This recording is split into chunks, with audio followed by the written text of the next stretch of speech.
Ichigo. Are there any costumes that you found have like just fallen apart, gone completely to pieces? Yes.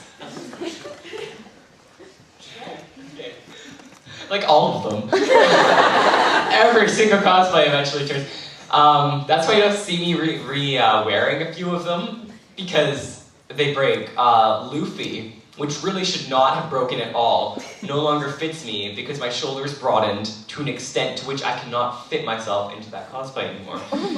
Squall, I really liked my Squall cosplay, but I tried fitting it on recently, and my hand now cannot reach all the way through the sleeve. I don't know how I made it that small to begin with the first time, so I had to, of course, throw that one out. That one also fell apart while I was wearing it because I had glued leather onto leather for the pockets, because they don't actually want to make pockets. Who makes pockets? And they just fell off, like straight away, as soon as we got to the convention. Shuichi, I decided to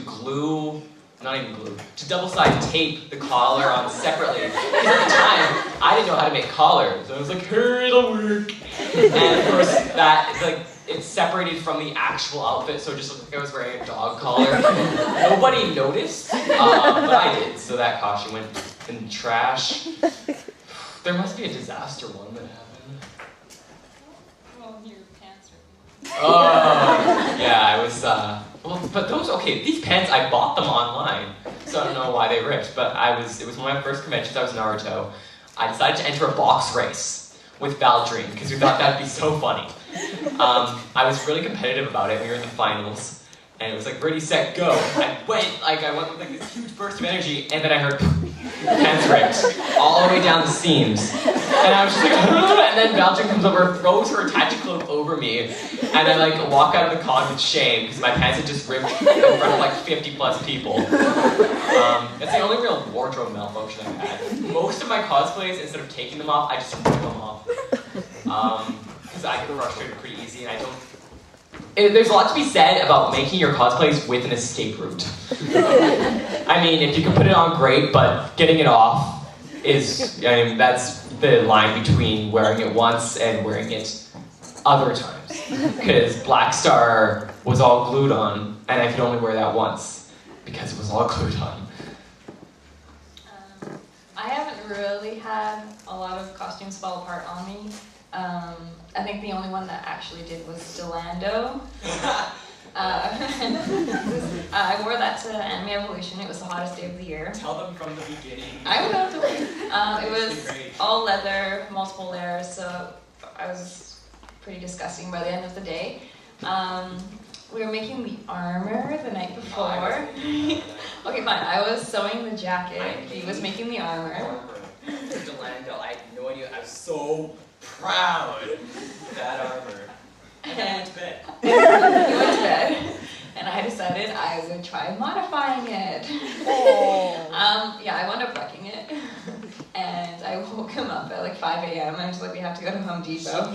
She tried to paint in the black parts of his armor, which I was just going to use this black electrical tape so I could also press it down to give it more depth.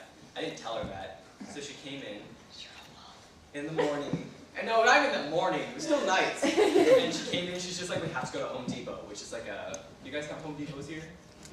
They're like construction stores. And she's like, I have to go to Home Depot at 5. It opens at 5, we have to go. It opens at 6. No, it opened at 5. And I was like, what are you talking about? She's like, I kind of wrecked the armor. How did you wreck the armor? She's like, I tried painting over it, and I won't come on. It's okay. So then I looked at the armor, and one of them was just smudged in black. This was red leather. You could paint over this. So, we have to go to Home Depot. And we bought red spray paint. You had to leave at 4 o'clock in the morning. Whatever, it wasn't that early. Yes, it was. And then we got to the con, and we went to the grassy field, and we spray painted over her red armor.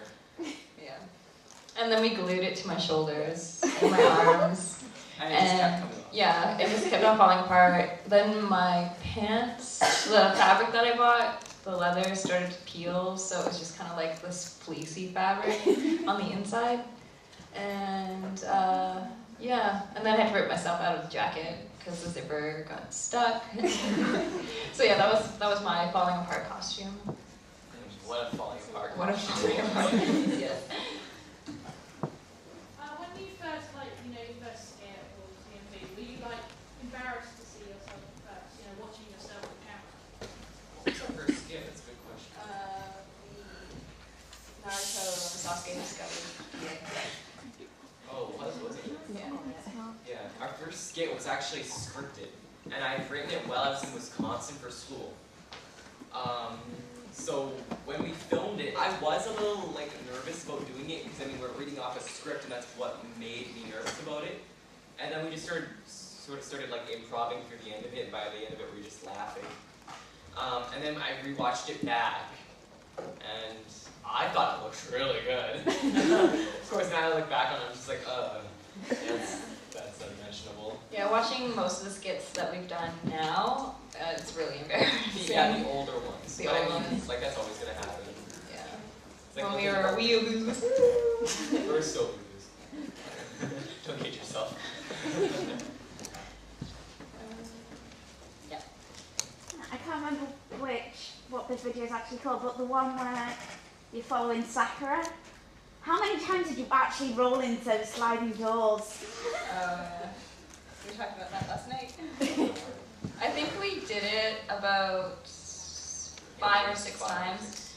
But the funny thing is, we did it right the first time. The camera wasn't working. No, the camera was working. It's just Mavi, I guess she missed the instructions. Oh yeah. So when Mavi and I got through the door with the sword thing, and then he was supposed to run into the door with it closed. Oh yeah, she held it open. Yeah, she held it open, and we're just like, no, we have to do it again. And then of course we couldn't do it, and yeah, it was a disaster.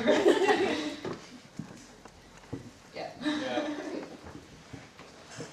Have you ever been recognized in this race? Yes. Not so much me. Most recently we were walking home from this place called Lonsdale Quay, which is sort of we have to take it's called a sea bus from Vancouver City to where we live. It takes about 15 minutes. So we're getting off that, and we were walking down the street, and then we walked by a few girls who were giggling, and I thought that's kind of weird. Well, I actually shouldn't have even thought that. I thought I heard them say after hear Twinfools, but I thought Roman was playing church song, and then they yelled from behind us, "Are you Twinfools?" And meanwhile, she's like, "Don't turn around." And I turned around and waved, without thinking. And then they started screaming, and then we sort of hurried home.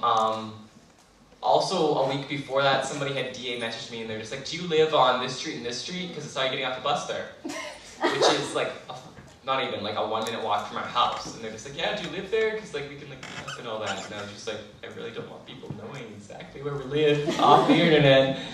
At work, I get recognized a lot, and it's always really funny with my coworkers. In the streets, yeah, a few times. We live in a pretty big city, though. At fabric stores sometimes. Yeah.